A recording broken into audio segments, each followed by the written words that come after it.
Buenas tardes. Vamos a leer otro pensamiento.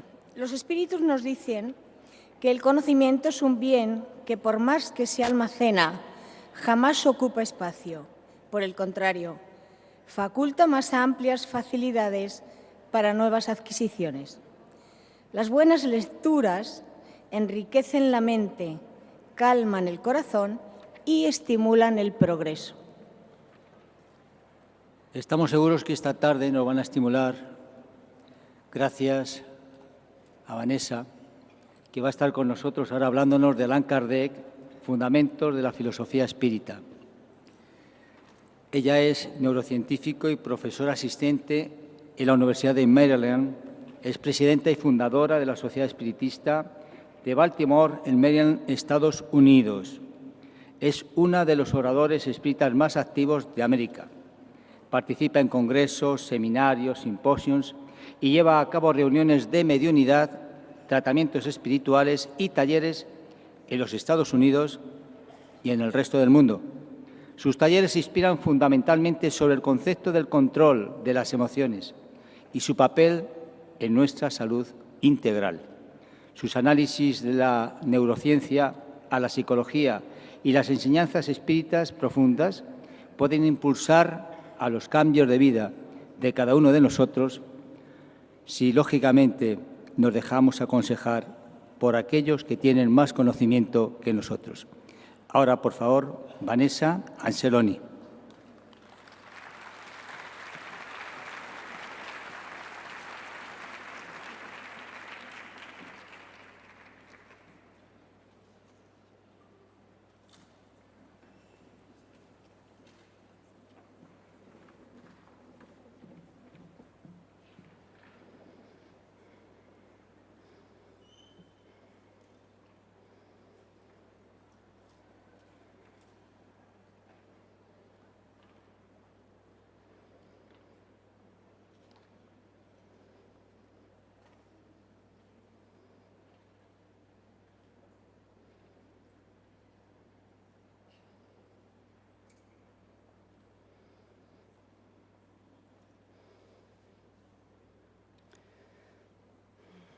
Estimados hermanos y hermanas espíritas, me gustaría muchísimo hablar en el español, mas ahora invito a vosotros para juntar fuerzas conmigo para podemos hablar un otro idioma que necesita de enseñamientos también sobre el espiritismo, la lengua inglesa. Welcome everyone. We're going to begin now our session on reflections about Allan Kardec and the fundamentals about the Spiritist philosophy. To talk about Allan Kardec and the fundamentals of the Spiritist philosophy, we need to recall the amazing spirituality of Kardec himself and his wife, Amélie Gabrielle Boudet. We know very little about herself and the much that he, as Allan Kardec himself and his wife, have provided to all of us. It reminds me of the story of this master who was often available to the public when an apprentice came to him. He was very excited about learning new things and approached the master with this great excitement that sometimes we feel when we are close to Divaldo Franco, Chico Xavier, and others.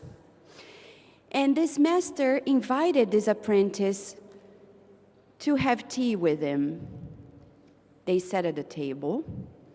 The teacups were right in front of them. And then the master turned to the apprentice and said, "Would you like to have some tea?" And he said, "Yes, master, please. So please tell me, what have you come here for?" And then, while the apprentice started telling him how much he was looking forward to learning new things, he then started pouring the water of the tea on the teacups. Very soon, the water started spilling out of the cups. Meanwhile, the apprentice kept telling about the things he wanted to learn with the apprentice. I want to learn this, and I want to learn that, and etc., etc., etc. Then, suddenly, the master kept pouring the water, and the apprentice realized that something was off with the master. So he turned to the master and said, "Hey, master, excuse me, but do you realize that the water is spilling out of the cup?" And he said, "Yes, I do. That's why you need to empty your cup first." Allan Kardec was the type of apprentice in life that no matter his 55 years of experience in life, he had his teacup emptied out when he was before the Spiritist phenomena. Allan Kardec was such an educator and a visionary that teaches us to date this amazing experience that before we revisit the fundamentals of the Spiritist philosophy, we need to empty out our teacups as well. Otherwise, we'll mix the teachings with everything else that has come, the loaded baggage that we bring from many experiences.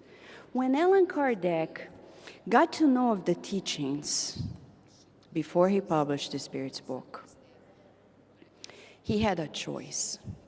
How many were the people who actually got to know of spirit phenomena at the time? Many. William James, Ernesto Bolzano, William Crookes, and many others. But Allan Kardec was different. He could see the therapeutic features behind the spirit phenomena. As Carol Bowman yesterday showed to us, beyond the evidences of life, we need the healing therapy of life. What is the use to us knowing that we reincarnate if we don't know how to deal with the facts that we bring features from previous lives that need to be recycled? Allan Kardec was such a visionary that at his time, he got married to a woman that was older than him, which was quite unusual. And second, he used to share with her his thoughts, feelings, very much like the second president of the United States of America, John Adams, quite unique in his marital skills. Like Kardec, he used to share his visions, his understanding, his strategies for the foundation of the new country in the Americas. Allan Kardec then one day, with all the teachings at hand, before the publishing of the Spirit's book, he turned to his wife, Amélie Gabrielle Boudet, and said, "Amélie, if these teachings are good and useful for us, if they are truly transformative, it shall be transformative to others as well," the educator's vision. And then he compiled in such a way that the Spirit's book is now a manual for our souls. We often say that people sometimes claim that they need manuals to understand one another. Well, actually, since 1857, we got a manual for all of us. So if somebody doesn't understand us, we hand them the Spirit's book and say, "Here you go, the manual and the map of my soul." The same for all of us. When we read it, we get to know pretty much how the dynamics of our psyche works, and then how we can improve it and transform itself. This is what Allan Kardec did to all of us. He then proposed that we should meditate about who we are, what happens to us, beginning with our foundation. We are nobody without God. God is this omnipresent presence in our lives. this omniscience, this omnipotency. God can any and everything. And without God, who are we? We are nobody. Then Kardec invites us to bring God to our lives. Kardec himself brought God from the churches, rescued God, and brought God in our lives. There is no intermediary anymore between you and God, between us and God. The distance between us and God is non-existent because God is this omnipresence, is this present, constant presence in our lives. Does it change the way we feel about life and ourselves? Totally. Absolutely. It changes the way we see ourselves in the mirror tomorrow. Because then when we look at ourselves, we're going to look at ourselves as if we were admiring, staring at this painting that has become a masterpiece. That's the reason why it's crucial for us to understand that whenever we put ourselves down, we don't believe in ourselves, we are not only insulting ourselves, we're actually insulting the Creator. In an analogy that recently was brought to us by a good spirit, he said, it's as if you were looking at a painting next to the painter, and you turned to the painting and said, this painting is iffy. Next to the painter. This is what happens to us when we look at ourselves and we don't believe in ourselves. And we think we are less than we really are. We are looking at the painter of the universe and we're saying, this painting here is iffy. It's not our problem anymore. Then we are turning to God and saying, it's your problem because you created me imperfect. I don't like that. So then that's why Jesus said we should love others as we love ourselves first.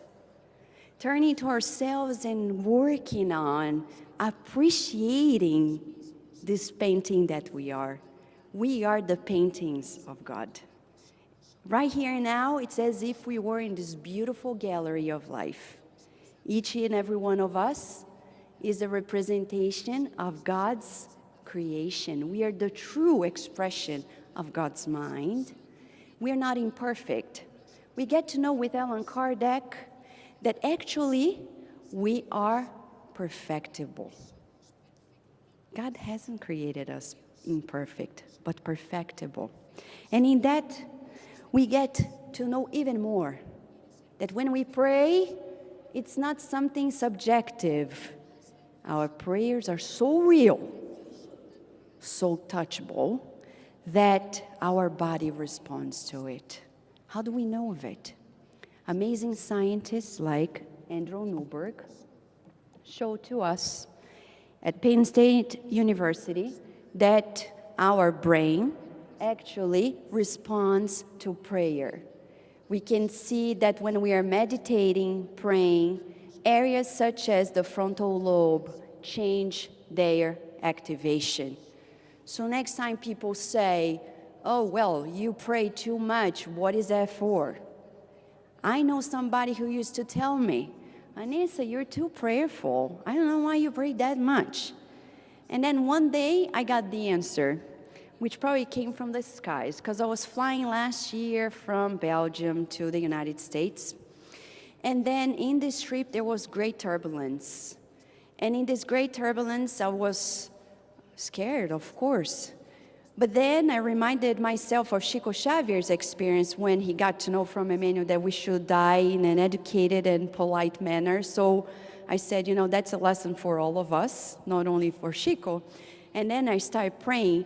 And of course, when you have fear inside of you, psychology explains that you bring features from the past and probably from a previous life. I started praying with my hands closed tightly to one another, praying, and of course tears were rolling down my eyes, and I was like blessing everybody, saying, guys, if I don't see you this life anymore, I'm fine, love you, all of you, see you sometime in the spirit realm, next life, whenever.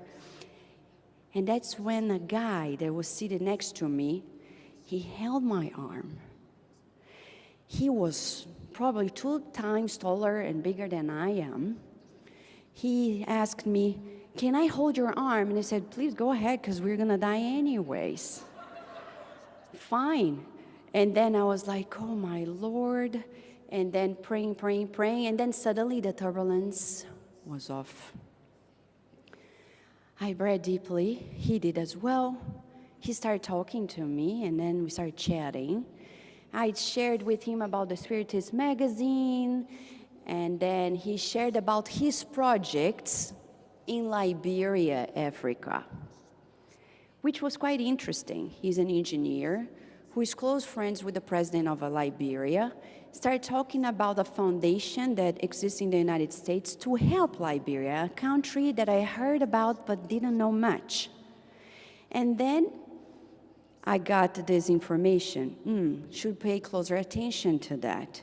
We started, when we landed in Baltimore, Maryland, we kept contacting each other. They invited me over for a conference call in their organization.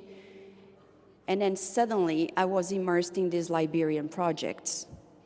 The SSB put together this immense book drive of hundreds of pounds of books. And in the next 6 months, we had hundreds of pounds of books that were sent to Liberia, thanks to turbulence and prayer. So Kardec was right. Prayer is something so real that it not only connects us to God, but connects us to one another.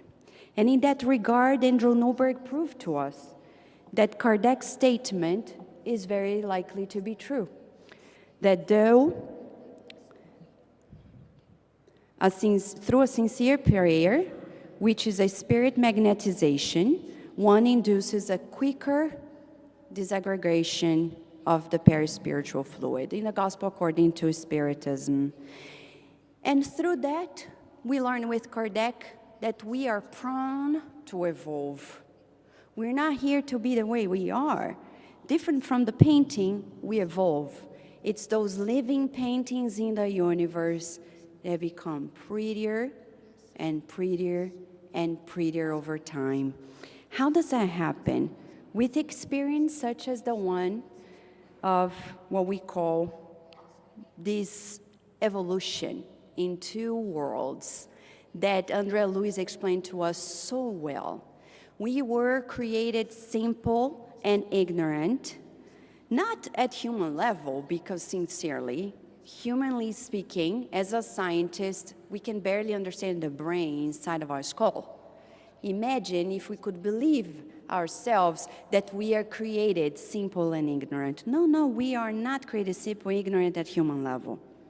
It's way before when we were spiritual principles, doing these internships in matter from the mineral to the vegetable, animal, and then the human kingdom. It's this spiritual progress that happens to us. And through that, we have these beautiful bodies responding to our consciousness. And a parenthesis here. Andrea Luiz, as the spirit doctor, he teaches us in the book Evolution in 2 Worlds, chapters 5 and 6, these trillions of cells, they are actual, like little animals. He named it animalculos. And he says, these are cellular consciousness depending on us. So next time you go home and feel alone, be in solidarity with the little cells in your body. When Dr. Ender brought to us the teaching that we only feel alone when we're not in solidarity with others, solidarity begins within ourselves. We cannot enslave anymore the physical bodies. For centuries, probably millennia, we have been enslaving the physical bodies, giving it junk food, not giving it proper rest, not giving it the proper care. So in the United States of America, we teach our children at the Spirit Society of Baltimore how they should actually learn this practice of patting the body, treating the body as if it were a pet. And we adore pets, cats and dogs and birds, whatever they are, but we have pets here. Like André Louis said, these little consciences, they need ourselves. Do you talk to them? Sometimes we are physically impaired, and then we start being angry at those parts of our body. With the teachings of Allan Kardec, we learn that we should actually appreciate it because they are simply responding to our commands. Our bodies, we cannot enslave it anymore.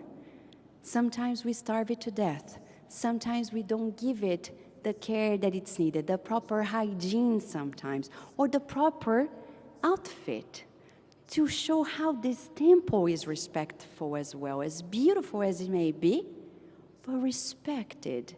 We should be reverent to those cells, respecting the nature of all of them. So in this process of evolution, Allan Kardec is teaching us that here lies actually this order of higher life of evolution. And in that regard, we learn not only that, we learn that inside of all of us, there are emotions. Nowadays, neuroscience, through the amazing leader of the neurobiology of emotions, named a Portuguese neuroscientist who lives in California, United States, Antonio Damasio, he teaches us that our reasoning depends on our emotional processing. We are emotional beings. It's likely that the 21st century, our schools need a true revolution in regard to teaching us the emotional education. How should we educate our emotions? By repressing them or by liberating them totally? We need schools for emotions, and Spiritism, since Kardec's time, is at the vanguard of this proposal. How do we know it? In the Gospel according to Spiritism, we get to know that our emotions are things that evolve. This is actually in chapter 11, item 8. In the first paragraph of this item, Kardec is teaching us, through the teachings of the spirits at the time, that actually emotions, they evolve from instincts. From instincts, we get it to sensations, from sensations to actual feelings. Some things in our lives are still at emotional, instinctive level. Maybe your anger management is still, let's say, fictitiously, at instinctive level. If somebody says something, you whip it out with something else.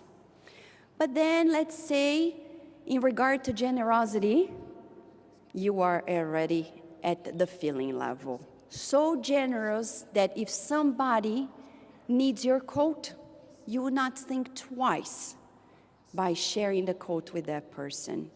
Some things inside of us are already at feelings. Others are still at instinctive level. And Spiritism says, work on it. Work on it. Transform yourself. Dominate your bad tendencies. Let's rename it. These unhealthy tendencies. And then, so much so, the proposal of Spiritism in its philosophy is a way of living that nowadays with science we get to know that actually the spirits of the codification were right.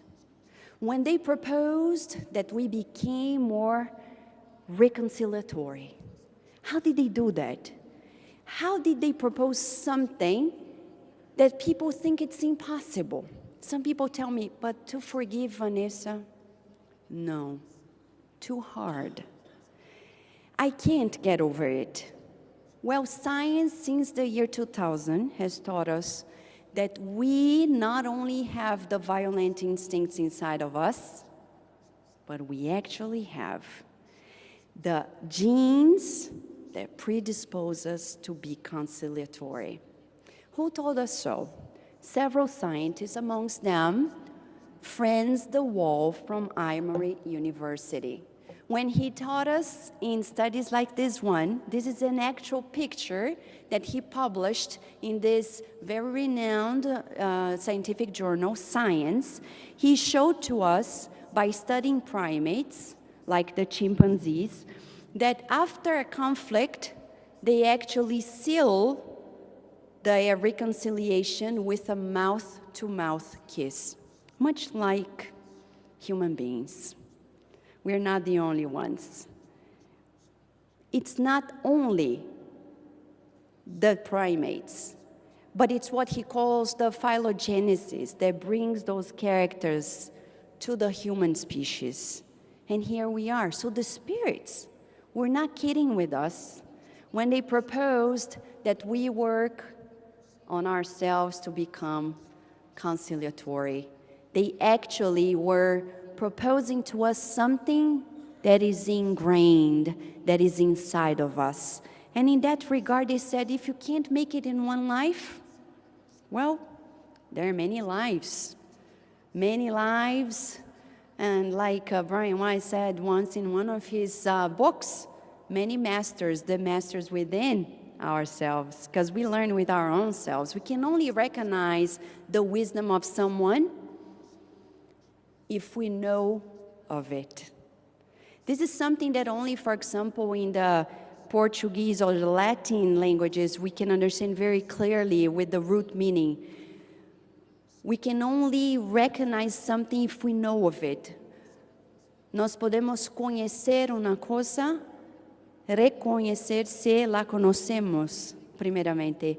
This concept is something that is within ourselves. I can only recognize the wisdom of the Christ if that is already inside of me. Because many looked at Jesus and couldn't understand him and still don't.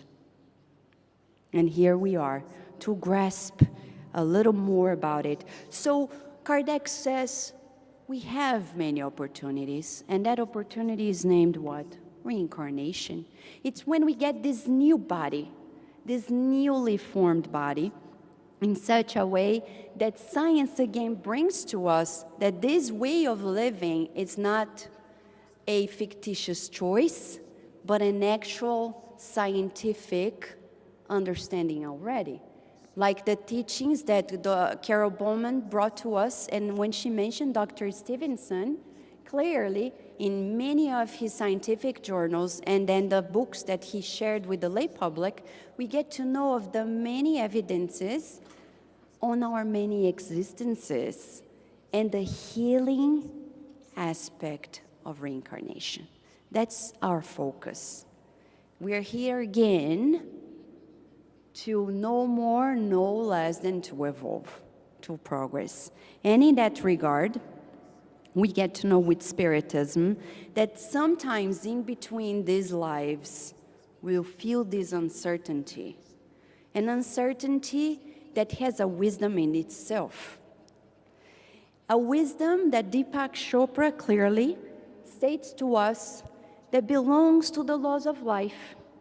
And that's why Jesus says, do not resist evil or the changes or the uncertainties of life. They are teaching us something.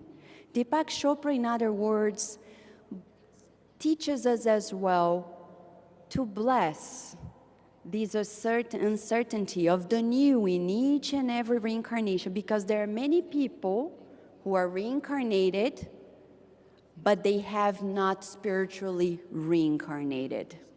They are still attached to previous lives' personalities. How many of us are seated here feeling that it's just a part of us here, and another part of us is living elsewhere? Sometimes at our home countries, sometimes at countries that we lived before. Personalities that sometimes were so strong that still don't allow us to form this more homogeneous personality. Why? Because we are afraid of the new. We are afraid of the new environment, the new family, the new circumstances that surround us all. So then the teaching that Spiritism brings to us in this philosophy of life, of living, is the same that Deepak Chopra brings to us. And we bring Deepak Chopra and others here to show how Allan Kardec was bringing to us universal teachings, teachings that are widespread in all different cultures. Deepak Chopra tells us, in this wisdom of uncertainty lies the liberation of the past, of the known, which is the prison of the past conditioning. So whenever we are stepping in a circumstance that I find, this is new to me, it's puzzling, immediately and instinctively, I will tend to run away from it. I'll tend to be frozen, like animal instinct. If you present to an animal something that threatens its survival, it's going to make two choices, one of the two choices, either flight, run away, or fight. How often these are the only options that we find in life? This is animal level. At human level, we need to have a third option, which is to work on it. Tara Brach, this amazing psychologist from Washington, D.C., she wrote this book, Radical Acceptance. Same teaching as Jesus. Do not fight against, do not resist evil. The evil of uncertainty, of the unknown, of the not knowing. What do? We surrender to it. And she teaches us practically how? By breathing. Breath is our way of grounding ourselves in the present now. Right here now. If you close your eyes for a minute, allow me to walk you into this practice you can use in your daily life. Whenever you're presented something that makes you feel resistant to it, think about this. You have two choices. Surrender to the wisdom of this uncertainty or fight against it. When you fight against it, it's as if you're putting a knife in your hand. And if you try it now, put your finger in the middle of your hand, push it, and then resist it. It hurts more, doesn't it? Does it hurt more? It does. So what do? You do as Jesus said, do not resist it. Let it be. And with our breathing, we can let it be. How? If you close your eyes for a minute and you breathe in deeply and breathe out deeply, it's our way of grounding ourselves in the present and finding this non-resistant state. Jesus never resisted anything.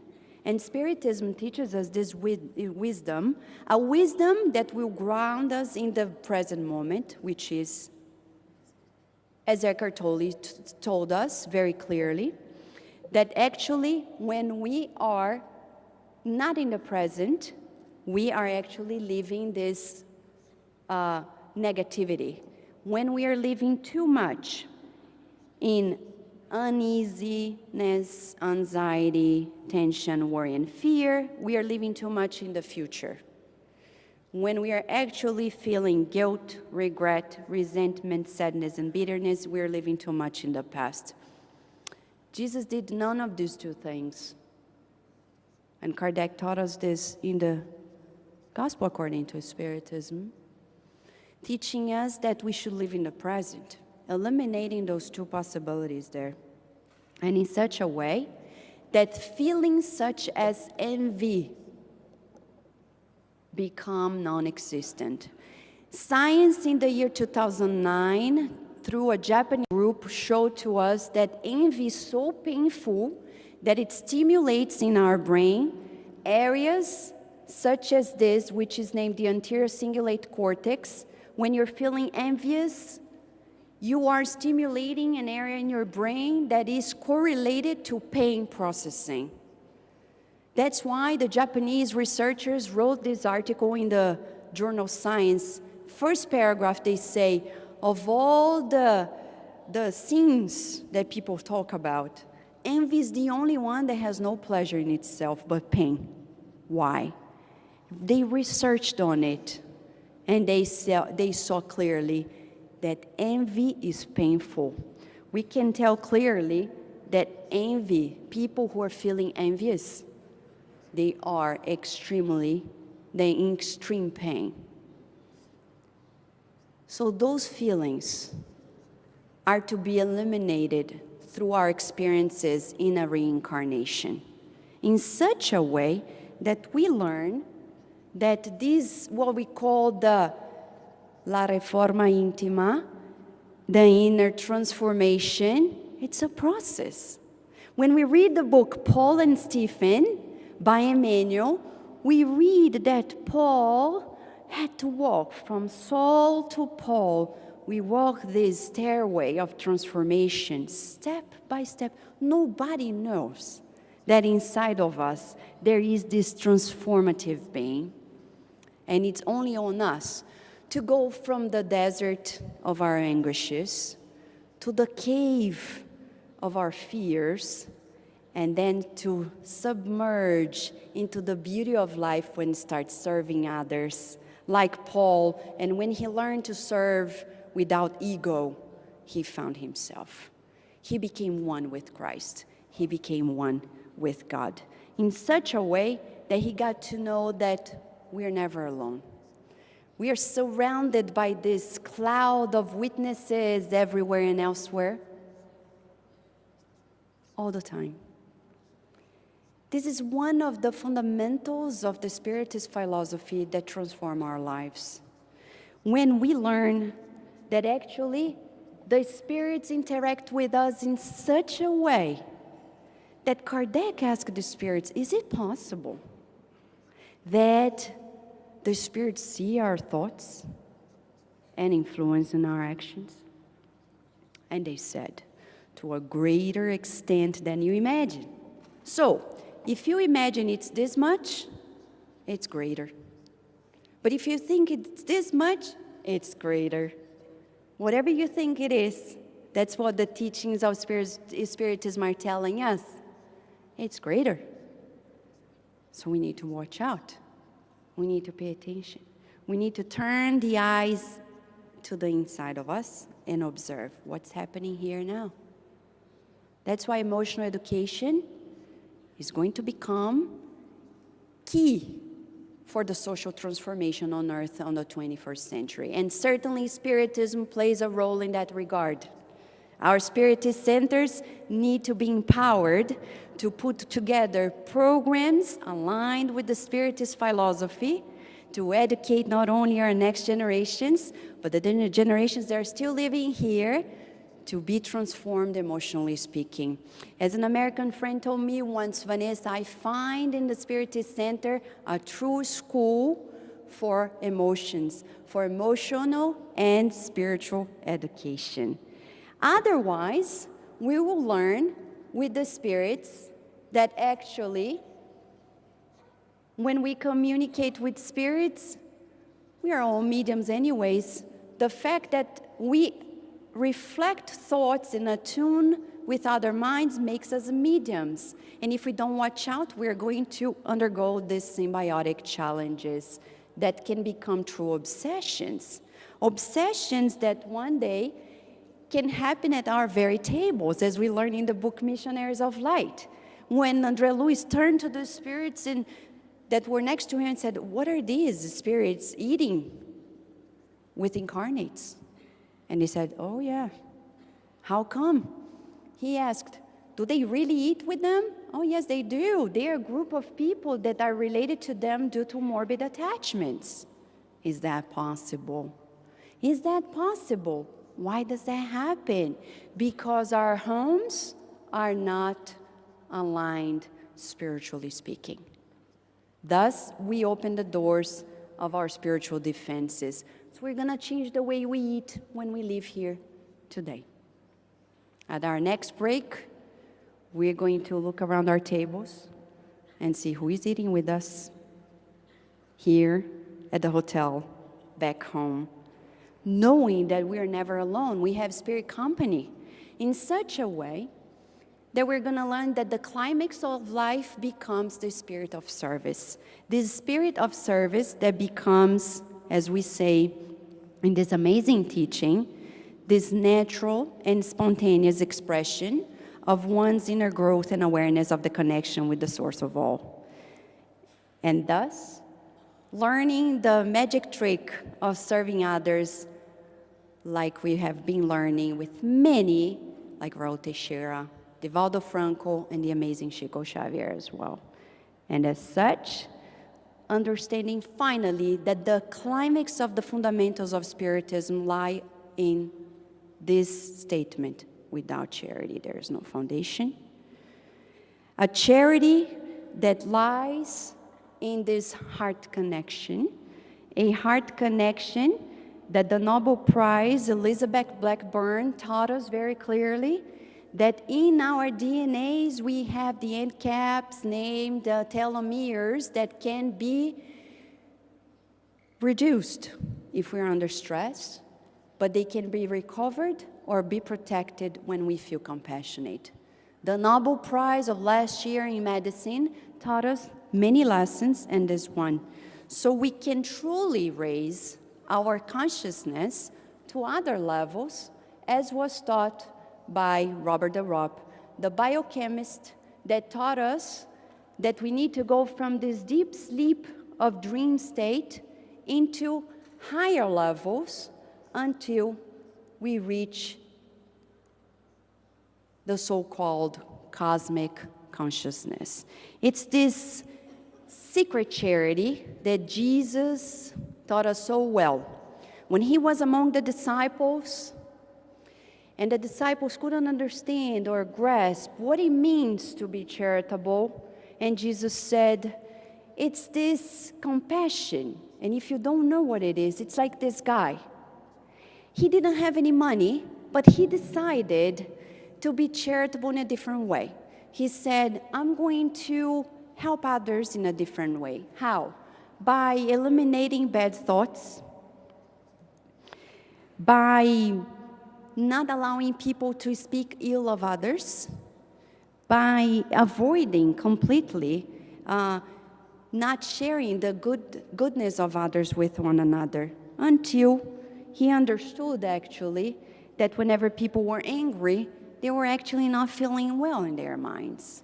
One day, this guy, Jesus said, just like ourselves, he crossed over and he was in the spirit realm. He was there, seated, waiting for his turn to get this inner reflection, and the angel came along and offered him the crown of secret charity. And Jesus told us, it is in this secret charity that lies the secret of our lives. Like we've learned with André Luis and Chico Xavier, these teachings that may bring us into true connection with the missionaries of light, allowing the messengers of the beyond to come true and present themselves. And not only that, but unfolding our evolution in two worlds, so one day we can reach the no solar of our hearts. Thank you very much.